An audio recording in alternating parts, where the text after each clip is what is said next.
Once you've created your loom, our plate loom here, we need to get some string ready to actually weave with. Now, if you have a spool of thread that you're working off of, you want to keep that nice and neat. If you have one of these individual spools, you are in charge of keeping this nice. And to do that, if you had extra string pulled off or loose, you need to wrap it back around and around all in one direction. And then when you just have a little bit left, we're not tying it, right? We want to be able to get it back out, but you tuck it through underneath, or there are little notches here. Just put it through the notch in the side. It's going to keep your yarn from getting tangled and keep it nice and neat for you to get some string ready. Now, I don't want to weave just from this. I need to have 2 loose ends, but I want to have enough that I can weave for a while. So a couple feet, maybe 3 feet of yarn. Once you get the hang of it, you could do more or less. It's going to depend on how often you want to change colors and tie your knot. So I have my piece of string here, and to get started, I need to secure it to my loom. So you're going to see this is why it's super important that we know all these ways to tie knots. So I could tie a knot right here, or I could tie a knot in the yarn again. So I flipped it over. If you have longer tails, that's fine. We can cut this part off if we need it to. I'm going to start with this in behind here. You still need to start on an end. And now I am ready to weave. I'll show you next how to use a weaving needle. That might be easier for you. I like to just do it with my hand sometimes, so that's going to be personal preference. Knots in the back, or you tied it right here, and then we're going to go over, under, over, under, over, under.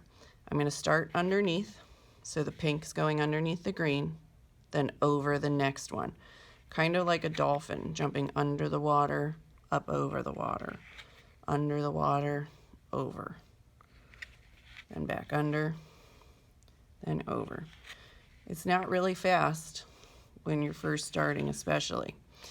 And from there, I'm going to pull it through and kind of press it down towards the edge. Now I'm ready to come back with the string that I have. Now, this pink went underneath, my string was green, it turned to blue here, underneath there. So when I start with my tail, it has to go over. It's always the opposite of what happened to that string the time before, at least for basic weaving, which is what we're doing. So it went under, so it has to start over. It won't work right if you don't do it that way. That one was over top, so it's under.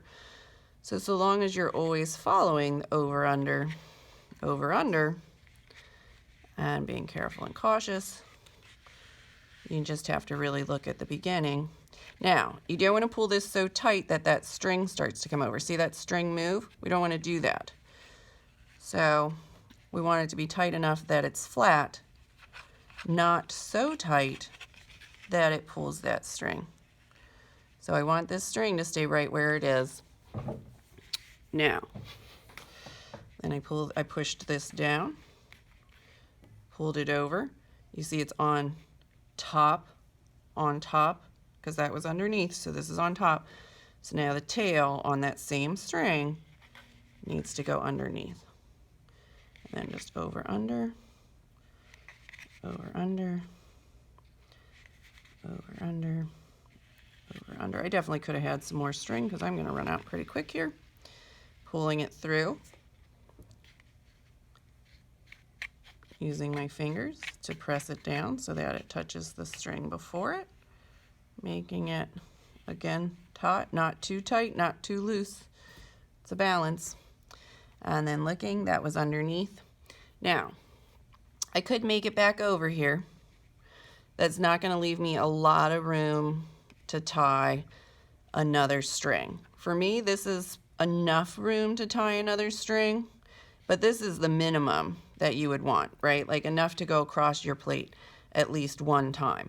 If you only leave yourself this much, you're gonna have to undo some of your weaving so that you have enough string to tie your next knot. So I'll go ahead one more time, over, under, over, under. You can also think of it, skip one, then tuck under, skip one, then tuck under, skipping, going under, then going under. Pressing it down gently, gently with my fingers, pulling it so it's nice and even. And now I need to change colors. So I could go to the green. I have the most of pink and purple, so I'm gonna pick some purple. So, I need to make sure my pink, is secure. Mine started to come undone there. Let's make sure it is wrapped around. It's a little bit awkward, but that's okay. Really wrapped in there, tucked in nice and neat. Now I'll get my purple out. I'm gonna get a little bit more this time. Now, the reason you don't want a whole lot is you do have to pull all that extra string through. Cut the string. Before I weave anymore, I'm gonna tie my two ends together. Right, so if I needed to go, with all of these fingers, that would be a little bit small. So more string left to tie at the end is better. I'm just gonna go around my two fingers, right? The two strings, tails are together, looping together here, crossing over, so then that goes underneath and through the opening, and pull. Make sure it's secure. I am going to cut this extra off, or this is going to end up sticking out of my weaving. I'm going to leave some tails there. If I cut too close, my knot could come undone. So I'm going to leave some tails, but just about an inch. Now I can keep weaving, but my tail is now purple. I made a pretty long string, so just going to fold it over for this first time through, because it'll be less to pull through. So it was over top with the pink. Doesn't matter that it's a new color, it still has to be under. If it was over last time, it's under. I can see this one was underneath last time. This one needs to be over. I know it sounds like I'm saying over, under a whole lot of times, but that's really what we need to remember. Over, under, but the opposite is the time before. Okay. So this is gonna be pink for a little bit. I'm holding this still over here. Push it down. Now, do I want that to be sticking up? Of course not. But when I do the next row, I'm just gonna make sure it's tucked under, so I'll do that. So I'll get my string, my tail. I fold mine over a little bit. Sometimes, again, if it's a long one.